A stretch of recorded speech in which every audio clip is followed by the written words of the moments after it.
பழனியில் நடக்கின்ற முத்தமிழ் முருகன் மாநாட்டில் அனைவரும் முருகனின் புகழ் பாடிக்கொண்டிருக்கின்றார்கள்.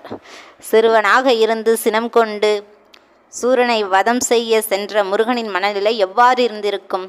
அப்பனிற்காக தவம் செய்து வரம் பெற்ற சிவதொண்டனை நம் சிரம் கொய்யப் போகின்றோமே என்ற எண்ணம் சிவமைந்தனான நம் முருகனுக்கு வந்திருக்கும் அல்லவா?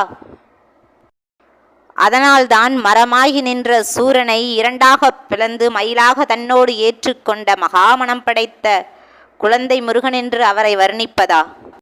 முருகன் என்றால் அழகு மட்டுமல்ல, கருணை, அன்பு, பாசம் அனைத்தும். ஒரு பக்தன் தன்னை நாடி வந்துவிட்டால் பக்தனுக்காக மனமிறங்கக்கூடிய மகாமணம் படைத்தவன் நம் ஆள்முருகன். உங்களுக்கு முருகரை பிடிக்குமா? கமெண்ட்டில் சொல்லுங்கள் ஃப்ரெண்ட்ஸ். எனக்கு முருகரை ரொம்ப ரொம்ப பிடிக்கும். இந்த வீடியோ உங்களுக்கு பிடிச்சிருந்தனா லைக் பண்ணுங்கள், ஷேர் பண்ணுங்கள், சப்ஸ்கிரைப் பண்ணுங்கள். Bye bye from Sakthi Siva.